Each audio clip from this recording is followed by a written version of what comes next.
Hey there, Kingdom Cash family. Have you ever felt like God is nudging you towards something bigger, something that goes beyond just getting by?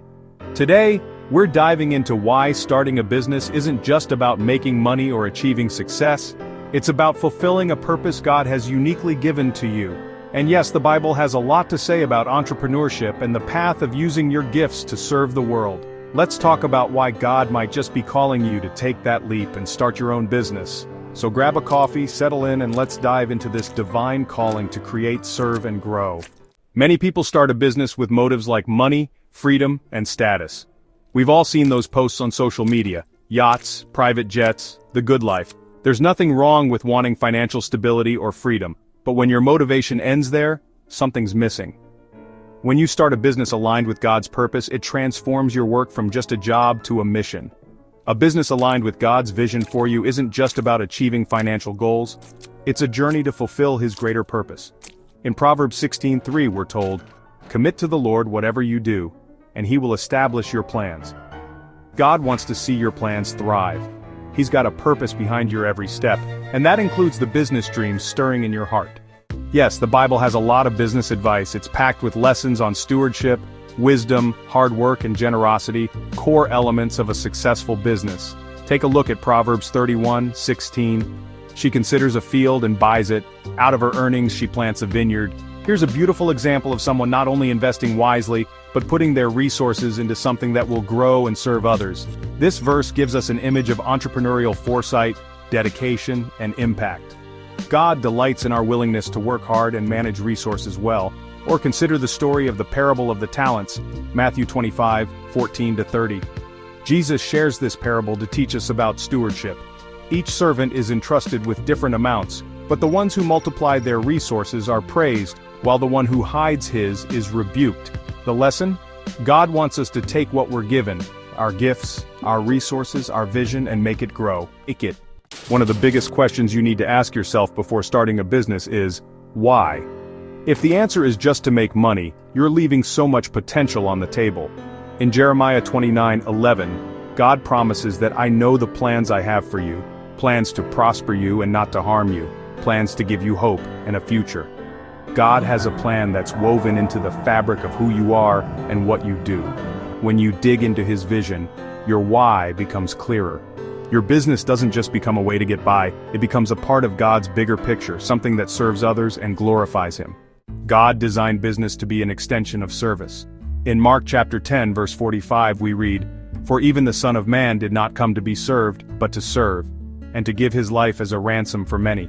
In the same way, your business should serve others. If you're opening a restaurant, it's not just about food, it's about providing people with nourishment, comfort, and community.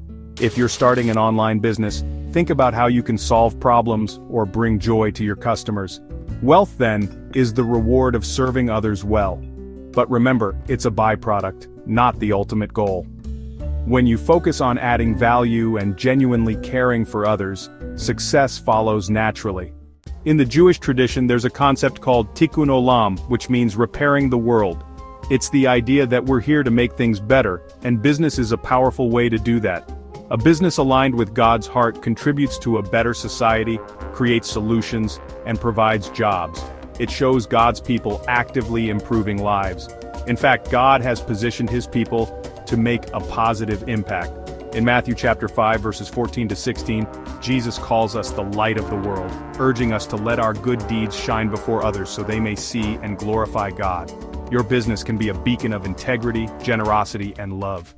One of the most powerful ways to keep your business grounded in faith is to make God your CEO. Picture God as the top decision maker. Would He approve of this venture? Would He be excited about this marketing plan? Think of Him as your ultimate guide. Pray before major decisions, ask for His wisdom, and let His principles shape your choices. When we invite God into our business decisions, it's like having an all-knowing, all-powerful mentor by your side.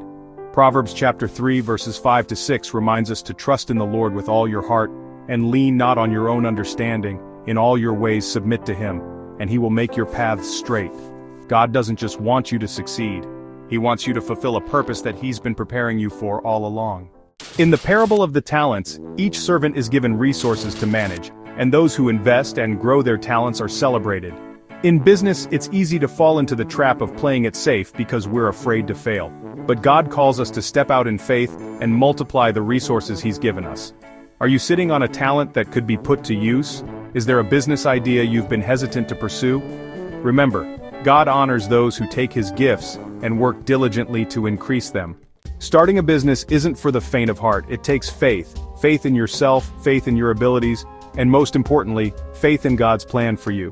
Hebrews 11 verse 1 defines faith as confidence in what we hope for and assurance about what we do not see. Entrepreneurship requires stepping out before you see the full picture, but that's where God steps in. He fills the gaps, providing strength and guidance. As you walk in faith, you're not walking alone. For we walk by faith, not by sight. 2 Corinthians 5 verse 7. When you feel uncertain, lean into Him and keep moving forward. If you've been given a vision for a business, it's not just by chance. Entrepreneurship can be a calling, a path to serve God's kingdom. Matthew 6 verse 33 reminds us to seek first His kingdom and His righteousness, and all these things will be given to you as well. When we pursue business with a focus on service and God's kingdom, we're aligning ourselves with His blessings. Your business can be a testament to faith, a tool for His work, and a platform to reflect God's character in all you do. It's a way of saying, God, here's what I'm doing with the gifts you've given me. I'm ready to serve, to grow, and to create a lasting impact. If you're feeling that nudge to start a business, don't ignore it. Pursue it with purpose, rooted in faith. Let God guide you, let service be your mission, and let your success glorify Him.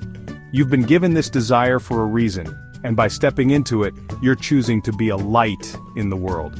Remember, God is in the business of calling ordinary people to extraordinary purposes. The road won't always be easy, but it will always be worth it when you walk it with Him. Thanks for tuning in to Kingdom Cash, where we turn ideas into income. Remember, as you build your online empires, be kind, be humble, and be generous. The world needs more of that.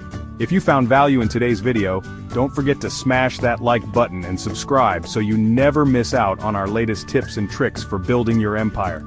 Hit the bell icon to get notified whenever we drop more game-changing business ideas.